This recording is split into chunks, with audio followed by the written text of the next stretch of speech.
that's learning characters. Let's move on to the next step, which is learn words. It's not about the number of words again. It's about learning the right words, and especially in the right way. Again, we don't want to just be writing stuff out over and over again or looking at walls of text, which we're not really sure what we're looking at, which is what happens a lot in textbooks and things like that.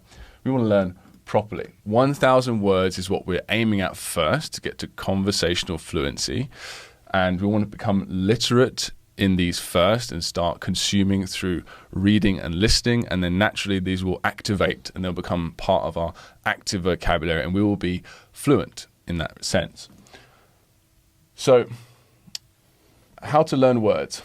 Here's our step-by-step individual process for how to learn words. First, start with the most common. We've already said that about 4 times now. It's really important. Don't start trying to learn words for like excavate before you learn how to say there or here, obviously, right?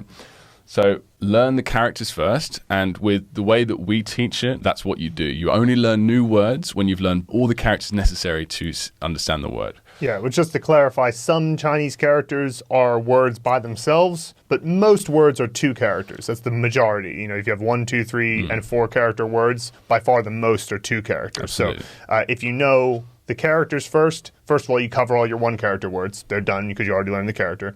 But if you learn the characters first, the 2 character words, it's so incredible. Well, we'll get into it, but it's so incredible how simple it is. Of those 1,000 most common Chinese words, about 300 of them are single character words. By learning the most common characters, you'll naturally start making your way through the most common words. There's sort of an overlap there. But the vast majority of words, as Phil said, are 2-character compound words. And the vast majority, if not all of these, are very logical. Sometimes the logic is missing. You can't see it because the word's so old and the meaning have changed over time or whatever. But generally, words are like, say, playground in English, or a seat belt or something like that. They're very, very logical in how they're constructed. To eat a meal is 吃饭, which means to eat a meal, right? 飞机 means flying machine, aeroplane. And 背包 means backpack, back bag. Guess what? It means backpack. Yeah. So some of them are a bit more complicated than that, but the vast majority are like this. Yeah, and we also cover in great detail all the different types of compound word structures so that you can kind of figure out, okay, there's only 7. Which of the 7 is it? And if you know that, it's so easy to remember. But we still even take it farther than that and make it easy to learn. That adds another layer to it of knowledge, which is really useful, seeing how the characters relate to each other.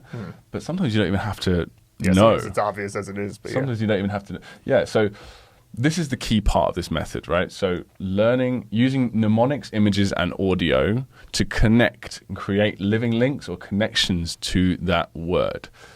As Umberto Eco said, any fact becomes more important when it's connected to another. So the more connections you have, the easier something is to remember. This is like that point there is exactly, that's the broadest point we've made so far, but still, learning anything, you have to attach it to what you already know. If you don't attach it to what you already know, which unfortunately is what most traditional Chinese learning systems do all the time, then you just feel frustrated. Yeah. You feel like there's nothing that I can grasp onto with this new fact. And so all you can do is try to force it into your brain, which is it's stressful. It's strain that you have to put on your, just whenever you're trying to learn something that you don't connect to. But when you do this method, what you start to get really good at is finding the part of your brain that already knows something about whatever fact you're trying to learn, whether it's a word or it's a character or whatever.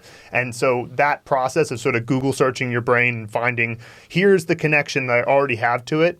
And then, energy passes through your brain between neurons, and it's almost like you're on a neurological level welding the new fact into your neurons, which is kind of an interesting way to conceptualize it. But that's what you always have to do. You always have to connect to something, whether it's your childhood or your favorite basketball team or sports star or whatever. You'll figure out a way to connect it. Yeah, it's the path of least resistance, right? Right, because you already know it, yeah. And then you do that if you can. You create real-life connections to the new words you want to learn.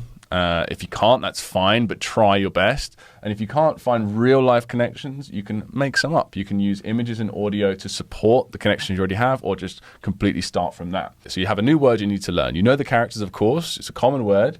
You know the sound of it because your pronunciation's good. right? Because you've done pronunciation at this point. You know the characters. You can associate it with memories and images and sort of combine these links together. Of course, if you can activate all 4 of these, well, I mean, you're just going to memorize the word instantly, pretty much. So let's look at this word. It means to explain. And if you look at the characters within it, you've got shuo, ming. So shuo means speak, and ming is a character you've already learned, which is clear or bright. So to speak until something is clear, that means explain. And that's sort of a very cool sort of structured word that we like. Yeah. So you could just go into Google or whatever search engine and just search the word explain and just choose an image if you like. And then you can associate that, put it into your flashcards, which you will certainly have, especially with our course. And you can just learn it via that. Now, images will naturally connect to you.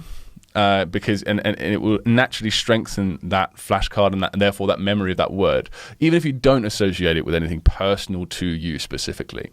Yeah. But if you decide to go down that route, this is something that we often suggest to people, is actually think about first what this word means to you. What ideas does it trigger in your mind? Maybe you think of a film. Someone, I remember in our live class, they searched for that scene where Hagrid explains to Harry Potter, "You're a wizard, Harry," right? And he used that picture of Hagrid in his thing because that connects to him, right? And his personal memories. Kill Bill, we've got School of Rock, and all these different things where they're explaining something. I often use movies, just sort of piggyback on other stuff.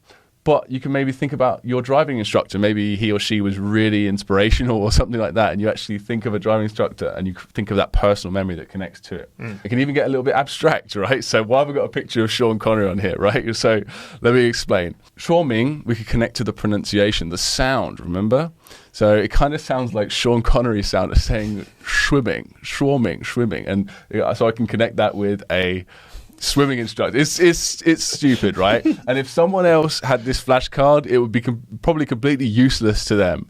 But it works for me and it's personal to me. And this is something like what your flashcard might look like. At the moment, we have like 7,000 flashcards covering the entire, like almost the entirety of the Chinese language, which I'm excited to get into, obviously. But let's talk about the last part of learning words. If you want to learn a word, you need to see it in context, and as soon as possible, ideally. And this is again where traditional learning methods fall short. Hey guys, if you like this video and you'd like us to help you reach literacy and fluency in Mandarin Chinese as fast as possible without all the headache of traditional learning methods, just head to mandarinblueprint.com to learn more.